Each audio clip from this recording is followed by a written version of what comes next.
Cars. They may look like simple machines on the outside, but behind every new car model, there is a complex world of engineering, suppliers, factories, and dealerships working in perfect sync. In today's video, we will break down the top 15 automobile industry KPIs that every analyst, plant manager, and automobile leader must master.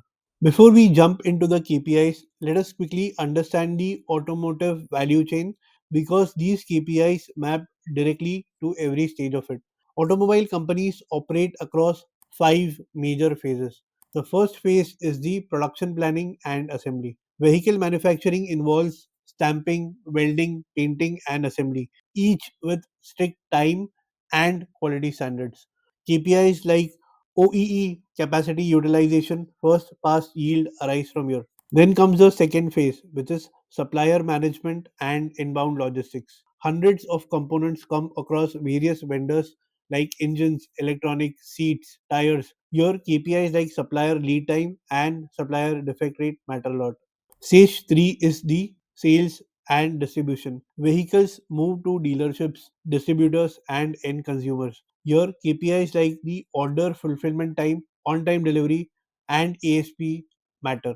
Stage 4 is the customer ownership experience. Warranties, service centers, and repairs shape long term customer loyalty. Your KPIs like warranty claims, recall frequency, and service turnaround time reflect this. And finally, stage 5 is market growth and competitiveness. Automakers measure brand strength and sales efficiency. KPIs like sales conversion rate, market share, and CSAT come from here. Now that we understand the automobile value chain, let us next dive into the KPIs that truly determine performance, starting with the production volume and capacity. Automobile KPI number one is the production volume and capacity utilization rate. This tracks how many vehicles you produce and how efficiently your plant uses available capacity. It is calculated by taking the actual output, dividing it by the maximum capacity. Higher utilization lowers cost per vehicle and improves margin.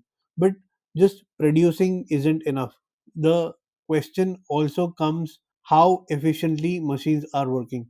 KPI number two is overall equipment effectiveness, also known as OEE. This is a gold standard metric for automobile plant efficiency. It is calculated by taking the availability multiplied by performance into quality. For FP&A teams, even a small OEE improvement translate into millions of production savings. Our automobile KPI number three, which is the first pass yield and defect rate.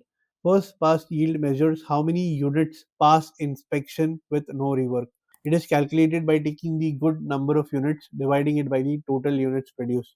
High defects increase rework cost, warranty exposure, and brand damage. A vehicle may leave the factory perfectly fine, but what happens after customers start using it?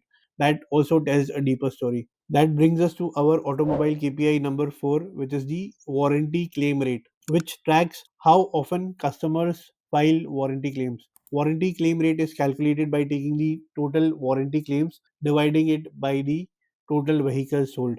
Rising warranty costs reduces gross margins and signals quality issues. And when the warranty issue arises, they often lead to an even more damaging outcome. So let us talk about our KPI number 5, which is the recall frequency. This measures how often a model requires safety or quality recalls. Recall percentage is calculated by taking the total number of recalled vehicles, dividing it by the total vehicles sold.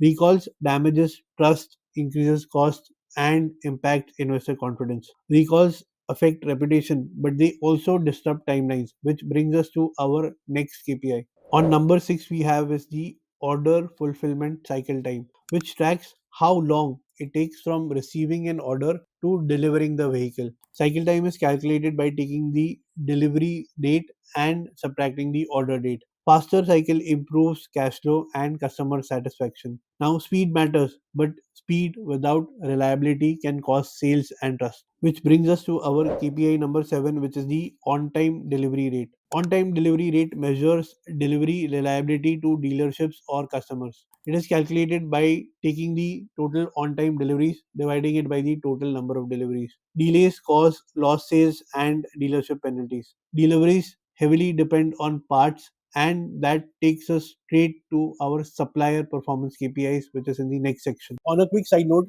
if you are serious about growing your career in FP&A, then do check out our Certified Global FP&A Professional Program.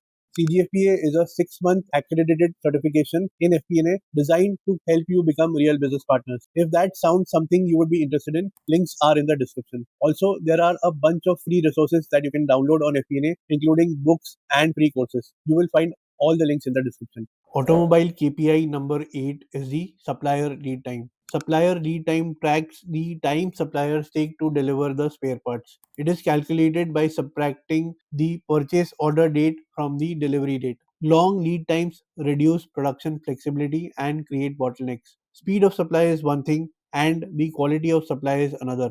Automobile KPI number 9 is the supplier defect rate. The supplier defect rate shows the percentage of defective components received from the supplier. The percentage defect is calculated by taking the defective parts and dividing it by the total parts received. Supplier issues increases rework, scrap and downtime. And poor parts don't just cause rework. They inflate the very number every CEO watches closely, which is the cost per vehicle produced and the gross margin per vehicle. This tracks the total manufacturing cost per unit and the profit earned. Now, how it is calculated? Cost per unit is the total manufacturing cost divided by the unit produced, and gross margin is the vehicle revenue minus the vehicle cost divided by the vehicle revenue. These are core metrics for profitability analysis and pricing decisions. Margins tell us if the company is profitable, but profits start before the sale is even made. That brings us to our